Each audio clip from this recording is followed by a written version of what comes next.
साथियों, देश के विकास के लिए बिहार का विकास जरूरी है और बिहार के विकास के लिए पूर्णिया और सीमांचल का विकास जरूरी है। आरजेडी और कांग्रेस की सरकारों के कुशासन का बहुत बड़ा नुकसान इसी क्षेत्र को उठाना पड़ा है, लेकिन अब एनडीए सरकार स्थिति बदल रही है। अब ये क्षेत्र विकास के फोकस में है। साथियों, बिजली के क्षेत्र में भी बिहार को आत्मनिर्भर बनाने का काम चल रहा है। यहां भागलपुर की पीरपैंती में 2400 मेगावाट के थर्मल पावर प्रोजेक्ट का शिलान्यास किया गया है। साथियों, बिहार की डबल इंजन की सरकार यहां के किसानों और पशुपालकों की आय बढ़ाने के लिए प्रतिबद्ध है। आज Kosi Mechi intra state river link project के पहले फेज का शिलान्यास भी हुआ है। इसे ईस्टर्न कोसी मैन कैनाल का विस्तार होगा। इससे लाखों हेक्टेयर भूमि की सिंचाई में सुविधा होगी और बाढ़ की चुनौती से निपटने में भी आसानी होगी।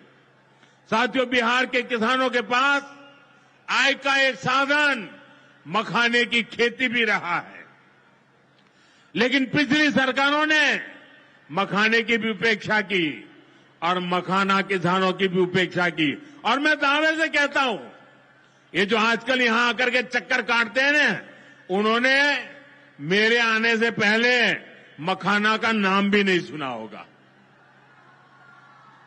ये हमारी सरकार है जिसने मखाना को प्राथमिकता दी है।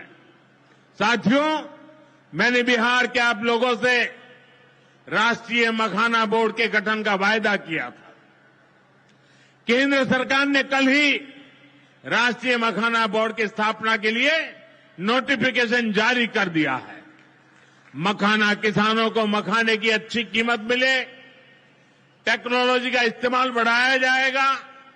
राष्ट्रीय मखाना बोर्ड इसके लिए निरंतर काम करेगा। मखाना सेक्टर के विकास के लिए हमारी सरकार ने करीब 550 करोड़ रुपए की योजना को मंजूर किया है। साथियों, बिहार के विकास की ये गति, बिहार की प्रगति कुछ लोगों को रास नहीं आ रही है।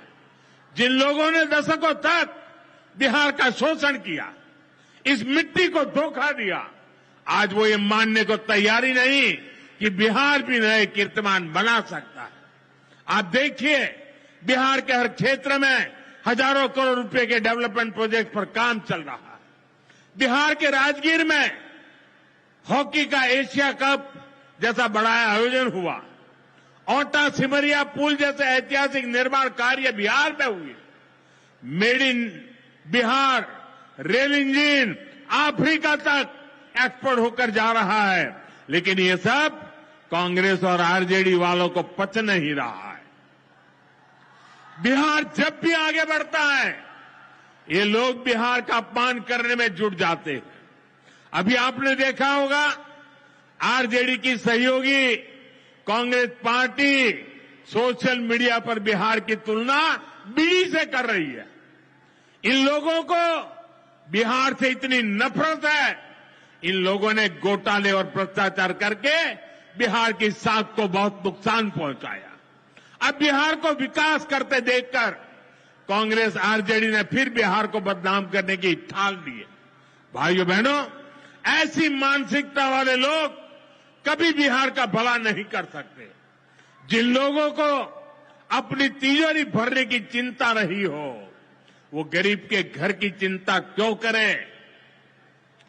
कांग्रेस के एक प्रधानमंत्री ने माना था कि कांग्रेस सरकार 100 पैसा भेजती है, 100 रुपये, तो 85 पैसा बीच में ही लूट जाता है।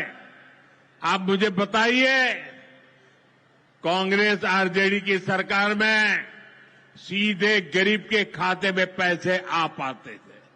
लालटेन जला करके वो 50 पैसों को हाथ मारता था और 85 पैसे मार लेते थे। कोरोना के बाद से ही हर गरीब को मुफ्त राशन मिल रहा है। क्या कांग्रेस आरजेडी की सरकार में आपको मुफ्त अनाज मिल पाता क्या?